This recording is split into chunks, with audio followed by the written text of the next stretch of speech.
మనలో అనేక మంది చాలాసార్లు అయ్యో నాకు టైం లేదు, అస్సలు టైం లేదు, టైం సరిపోవడం లేదు అంటూ ఉంటాం. అలా కాదు, సమయం ఎక్కడికి పోదు.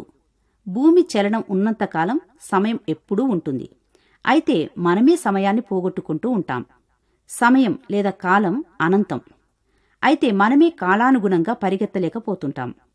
తప్పుదారిలో పరిగెట్టి సమయాన్ని వృధా చేసుకుంటాం. నిత్యత్వం కొరకు జీవించడానికి మనం ప్రయాణించడం లేదు. కాలక్రమేణా మనం నిత్యత్వం కొరకు ఎదుగుతాం. మన సమయం ఎప్పుడైతే దగ్గర పడుతుందో అప్పుడు మనం మరణిస్తాం. అట్టి మన జీవిత ముగింపు ముందే మనకివ్వబడిన సమయాన్ని మన కొరకు ప్రయోజనకరంగా చేసుకోవాలి. మనం సమయాన్ని ఏ విధంగా ఉపయోగించుకోవాలో, సమయాన్ని ఉపయోగించుకునే విధానాన్ని మనమే రూపకల్పన చేసుకోవాలి.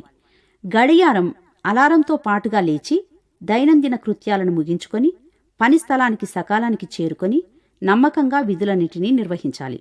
జ్ఞాపకం ఉంచుకోండి, టైం అనేది ఒకేసారి వస్తుంది. ఈ ఉదయకాలం అనేది గడిచిపోయింది, మరొకసారి కనిపించమని అడిగితే కుదరదు. ఈ మధ్యాహ్నం కూడా మరికొంత అదనంగా ఉండమంటే కూడా ఒప్పుకోదు. సమయం ఏకకాల ఒప్పందం. మరో విధంగా తన విధానాన్ని మార్చుకోదు. ఈరోజు గడిచిపోతుంది, ఇంకెప్పటికీ తిరిగి కనిపించదు. వారం రోజుల చొప్పున 4 సార్లు గడిస్తే నెల పూర్తవుతుంది. 12 నెలలు గడిస్తే 1 సంవత్సరం అవుతుంది. సంవత్సరం గడిచాక అదే సంవత్సరం మనకు తిరిగి ఎప్పుడూ కనిపించలేదు. ఇదే కాలం యొక్క స్వభావం. ఇట్టి స్వభావాన్ని బట్టే మనం మన సమయాన్ని సత్వరంగా ఉపయోగించుకోవాలి.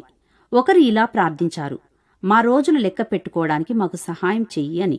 మరి మనం మన రోజులను లెక్క పెట్టుకుందామా?